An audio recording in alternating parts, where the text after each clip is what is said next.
As feministas, elas seguem debatendo com os masculinistas no canal Espectro. Então se inscreva, deixe o seu like e, é claro, deixe seu comentário aí também. Elas perguntaram assim, ou afirmaram, não me lembro bem, que não há um poder, um favorecimento da mulher, ou questionaram onde é que está esse favorecimento. O favorecimento na justiça da mulher, no caso da guarda compartilhada, é o poder de decidir se ela tem o direito de ficar com a criança. O que feministas falam, foi falado aqui, não sei se na gravação ou se foi só em off, que a questão não é, foi falado por ele, por ela, se eu me lembro bem, a questão não é a mulher, não é a mulher que está sendo beneficiada, é a criança. A mulher, na verdade, está tendo o peso de ter que cuidar da criança. Não é assim porque ela tem a guarda, ela não tem a obrigação de cuidar da criança. Não legalmente, ela tem a guarda, e aí a partir dela ter a guarda, ela pode deixar com a mãe dela, ela deixa com o vizinho, ela vai deixar por aí. Ela pode fazer isso, não estou dizendo que toda mulher vai fazer isso. Mas você ter o poder Ah, é o que faz a diferença. E quem tem o poder, nesse caso, é a mulher. Ela tem você ter preferencialmente a guarda é poder. Você ter preferencial ou obrigatoriamente o dever, isso é dever, isso aí não é poder. Quando, na segunda afirmação que foi feita algumas vezes aqui, que nós temos um problema sério e objetivo de que existe uma quantidade muito grande, 80%, de crianças sem o nome do pai na certidão de nascimento. 80% é isso? Não, eu falei milhões, assim. Milhões, Tem assim, hoje ok. milhões, já chegou em milhões. Em todos esses casos, a mãe é a responsável por isso. Por quê? enfim, eu não lembro se a Carolina Sardá mencionou, mas ele disse 80%. Ele conhece o dado, né? Porque quem decide se o pai vai estar na certidão de nascimento é a mãe. Se ela quiser, ela registra sozinha. Se ela não quiser registrar sozinha, ela chama o pai. E se o pai não quiser vir, ela aciona a justiça e a justiça chama o pai. 100% das vezes em que acontece esse problema, isso é um fato, fatos são objetivos. Se for fato, não é subjetivo. Se for subjetivo, não é fato. Isso é um fato. Nós temos esse número de crianças sem o pai na certidão de nascimento. Em 100% das vezes, quem tem a última palavra, se o homem vai participar ou não, é a mulher, porque ele vai ser chamado se ele não quiser. E se ele quiser Ele e não ela pode nem quiser entrar na sala de fazer. parto se ela não permitir. Se ele quiser ter o nome dele na certidão e ela não quiser, ela registra, ele pode nem saber que ela engravidou dele. Então, e se a mulher não quiser ter aquele filho, ela quiser entregar em adoção, ela entrega. Se o homem não quiser ser pai daquele filho e a mulher quiser que ele pague, ele vai pagar. O problema é, ele não tem o poder e ele não tem o direito, ele tem o dever. Vamos chamar esses homens porque a gente quer igualdade, a gente vai chamar. Desgraça mandou R$ 5. Desculpa, gente, minha culpa, eu deveria estar dormindo não vendo esse lenga lenga lenga lenga lenga lenga. Obrigado, desgraça, pelo Live Pix. Obrigado, como sempre. Não, parte de todo o desconhecimento sobre o que é guarda, como vocês disseram aí. Eu já desci também, inclusive, como foi pedido aí no chat, que o chat hoje ele não pode aparecer, né, infelizmente. Né, infelizmente o chat ele foi censurado involuntariamente, né, mas tá aí, é isso. Sim, 100% das vezes, mas de onde vem esses dados, né? Não cita nenhum dado, absolutamente nenhum. Chamar os homens para eles terem a obrigação de pagar. Obrigação não é igualdade. Obrigação é igualdade igual, direitos e deveres iguais aqui, direitos e deveres iguais aqui. Aí seria igualdade. Se fosse assim, não seria feminismo, porque não é isso que o feminismo propõe. Não é isso que as leis que são criadas, são propostas pelo feminismo, são propostas como vocês propuseram aqui. Mais obrigações e deveres para os homens, mais direitos para as mulheres. E vocês chamam isso de igualdade. Não é igualdade. Isso é feminismo, mas não é igualdade. Olha, só uma avaliação. Ele faz parecer que, não, quando a mãe consegue a guarda da criança, e aí, se ela quiser dar a criança para adoção, ela pode dar, independente da vontade do pai.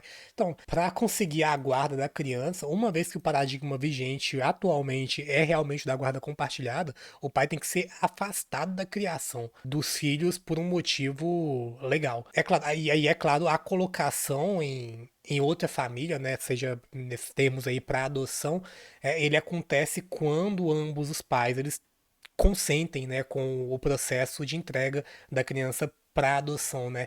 Isso excetua, né, isso exceto nos casos em que o outro genitor, no caso, ele for desconhecido, ou seja, quando o pai dá perdido, quando tem destituição do poder familiar, né, seja por abandono, negligência, violência, etc, etc, etc.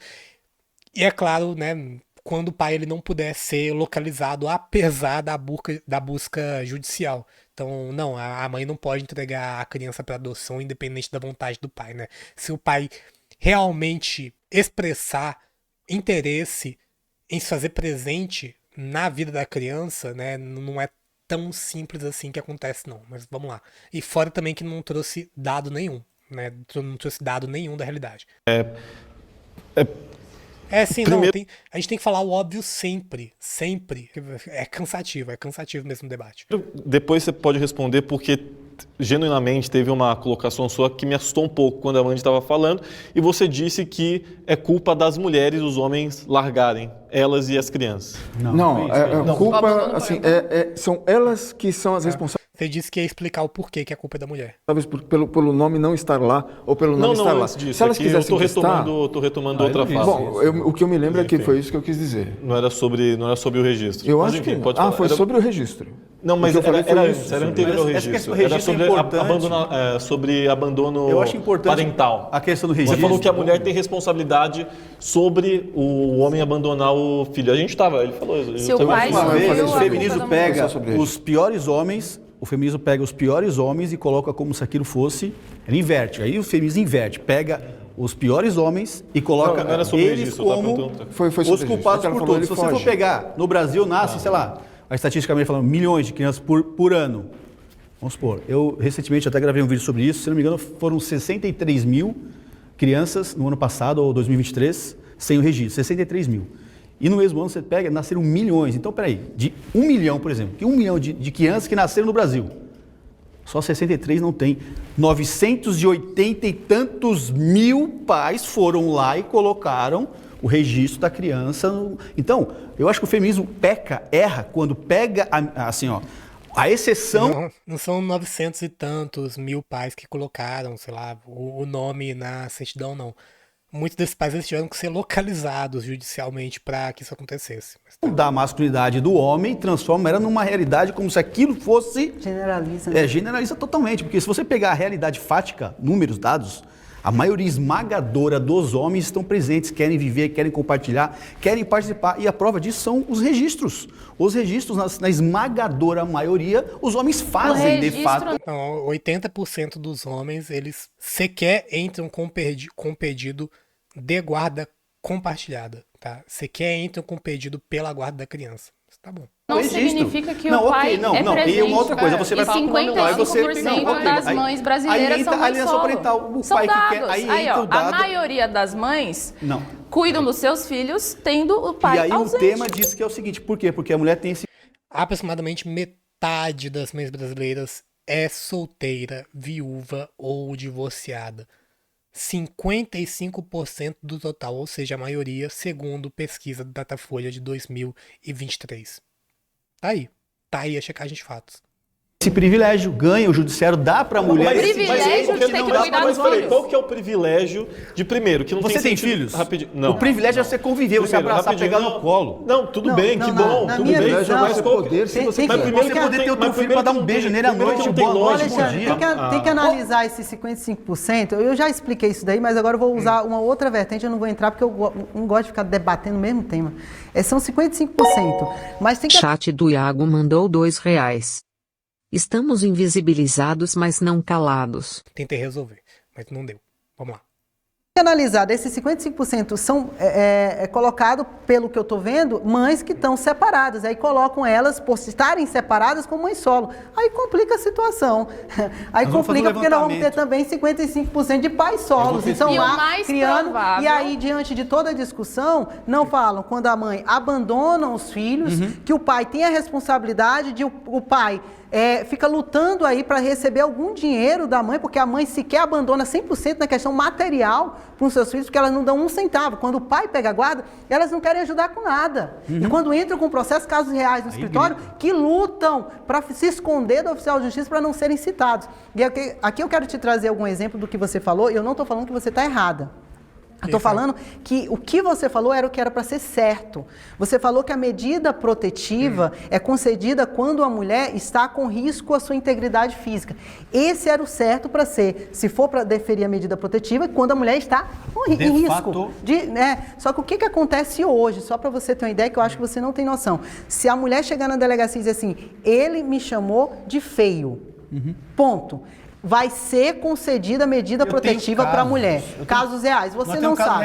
Você está dizendo que eu não sei por algum motivo? Não, você sabe a minha história de porque vida? Provavelmente... Porque eu estou falando aqui do lugar de uma pessoa que já teve que fazer o pedido da medida protetiva. Eu falo do lugar de uma pessoa que fez o pedido de uma medida protetiva. Eu tenho experiência, passei por isso, acompanhei mulheres nessas situações, sofri uma situação de violência doméstica e fui desincentivada a relatar. Eu fui desincentivada a relatar. Você pede na internet. Dá para pedir pela internet. Então, você sabe que não necessariamente... Vamos só ouvir a conclusão. Pessoal, é a forma que está sendo aplicada. Então, se a mulher chegar lá, independente se está tendo um... Sim, não, com certeza, Amy. São sempre dados de minoria, né? Eles citaram anteriormente o dado o crime de stalking feito por mulheres. Sempre é sempre a minoria, sempre casos muito pontuais. Tipo, gente, o caso da mulher que pediu uma medida protetiva porque o cara chamou ela de feia, né? E ainda que pedisse uma medida protetiva por conta de um xingamento, tipo, gente, como que você vai averiguar o contexto de um xingamento deferido contra uma mulher nesse sentido, sabe? Pra saber se ela tá correndo risco mesmo ou não, sabe? É difícil de se averiguar o contexto da ofensa. E no caso, na dúvida, tipo, pede-se a medida protetiva. Depois o cara vai poder recorrer, porra. Depois vai poder recorrer. Risco de vida a ela está sendo concedido, sim, a medida protetiva. E detalhe, de uma pessoa que eu estou falando que você não saberia, porque na prática judiciária você não está lá todos os dias para ver. É por isso que eu falei isso. Não sei da sua vida pessoal e também não quero entrar nesse assunto.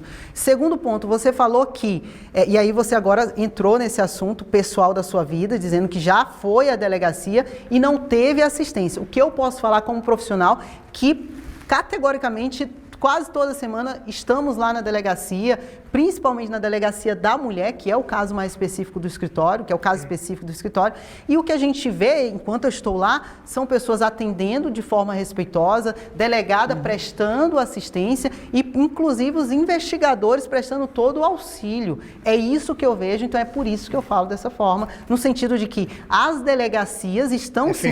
É isso que eu vejo, é sempre anedótico, todos os exemplos dela. Preparadas para acolher. Aí eu não posso colocar todas, porque você está me falando de uma situação pessoal e você presenciou, não é um disse-me-disse, tá? Mas o que eu posso falar para você, é que o que eu vejo de todas que eu já fui, é que eu vejo delegacias preparadas, um sistema totalmente integrado para acolher essas supostas vítimas, né? Porque aí vai ser averiguado se realmente são vítimas ou não, mas que tem e que existe.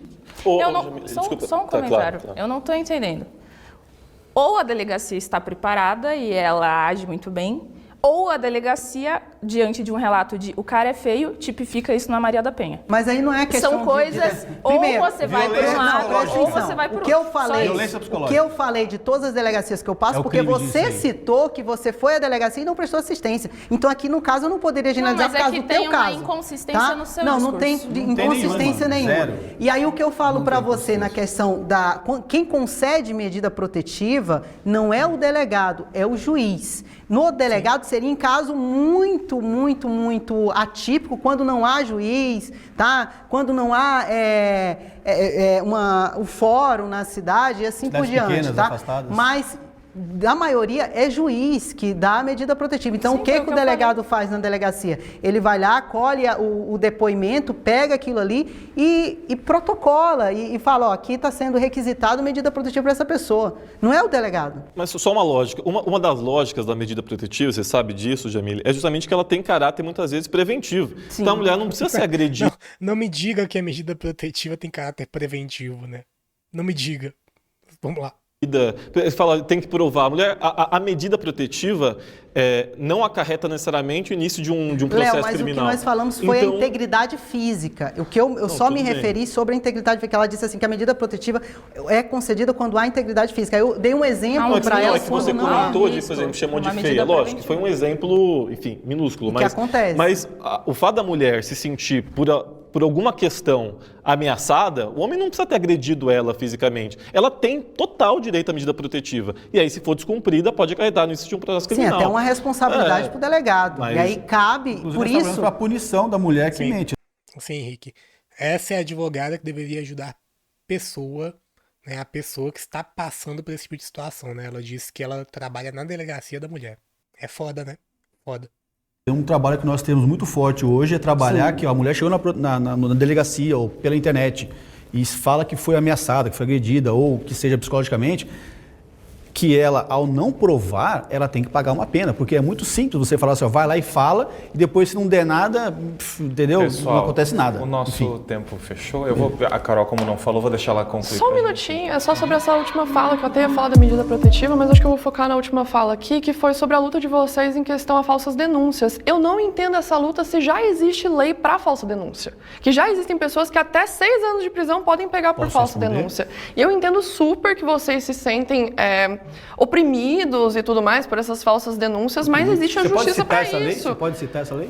Na verdade está no Código Penal, é 366 Ela Código está Penal? citando a denunciação caluniosa. Denunciação denunciação caluniosa. caluniosa. Quem que é a vítima na denunciação caluniosa? Aí você que me responde. Eu posso né? responder. Eu posso, Claro, claro. A pode me vítima é o responder. Estado, não é o falsamente acusado. Mas não vai ser Calma. julgada também a pessoa Não, por, tipo, não. vir aqui, por exemplo, se eu vim aqui Tá, e vamos vou lá, numa então academia... vamos lá. Então não existe. Não, Ponto. deixa eu só Você terminar de faltou falar esse com a ponto. verdade. Se hoje, pai, eu chegar, sei lá, vou na delegacia e vou acusar você falsamente de alguma coisa, eu não vou ser processada por isso? Vamos lá, você Não vai você, ser tipo, processada, real, eu não vou ser mas processada. via de regra você Se eu não é inventar punida. a dificuldade Você da vai ter um denunciação parecer caluniosa. A Nádila não foi processada? Cara, gente, a gente tem que falar o óbvio, né? Mas se eu caluniar você, você pode sim me processar em decorrência disso. Careca Brilhosa mandou R$1. Estão de olho em Nos da Silva. Obrigado pelo Live Pix. Mas vamos lá, segue com o finalzinho desse bloco de debate. Peraí, Por causa do Não, Neymar? deixa eu te falar, sabe É qual é o isso, problema entendeu? da denunciação caluniosa e o que a nossa base tenta lutar é porque a denunciação caluniosa fala que o homem tem que ser inocente, então aquilo ali tem que ser realmente falso, e o que prejudica é eu, vítima, tenho que comprovar que aquela pessoa sabia que era inversão. inocente. Como é que eu vou comprovar? Não basta só o fato de eu ser absolvido, de eu ter sofrido durante 2 anos, ter mostrado na justiça, ter ratificado a minha absolvição em segunda instância. Não, eu tenho que provar que sabia que era inocente. Como é que faz isso? Mas isso dos existe- dois lados, Eis a tanto a questão. Nós vítima não que está temos- acusando Só tem que que a provar, quanto a maioria, pessoa que está dizendo a que é maioria inocente tem que das provar pessoas também. que são acusadas falsamente são homens. Qual que é a porcentagem de falsas denúncias no Brasil, vocês sabem? Não, lá. porque não Tem dados, Não pra tem isso. dados. Não tem dados. Não tem dados, tá bom. Não tem estatísticas oficiais nacionais que quantifiquem a incidência de falsas denúncias de crime de violência sexual. Ainda assim, ela diz que a maior parte dos acusados de falsas denúncias são homens. De onde que ela tirou esse dado? Não sei, né? Ela vai ficar devendo pra gente. Eu Pra isso, gosto- é isso que eu queria Tem dialogar com dados. Mas vocês. agora, Tem dados, alguns dados tem- existem. tem Um dado que informações existe é o dado de 6%. que 70% das vítimas de feminicídio nunca chegaram a relatar nenhum tipo de violência. Se 70% das vítimas de feminicídio, um destino trágico, nunca chegaram a Você tá me pisar dizendo numa que a delegacia... protetiva é inútil. O que você não, disse é a eu tô protetiva é dizendo inútil. Porque que os o caras querem matar o número cara de mata. casos é muito... Caramba. Ou seja, a medida protetiva é inútil. Olha as conclusões que se tira, velho. Olha as conclusões que se tira. Impressionante. Muito maior. maior. Nós fechamos Olha, o tempo aqui. Poxa, mas show. você vê a consequência Nós das vamos falsas cortar, acusações Jamile, para as fechou. vítimas? Não, pois é. Mesmo sem dados, ela ainda sabe que a maior parte são homens. Tá aí. Doideira, gente. Então, a gente vai ficando com esse corte por aqui. Se inscreva no canal, de seu like e, é claro, esse comentário aí também. Gente, eu vou fumar mais um. Não tem condição de eu prosseguir sem fumar.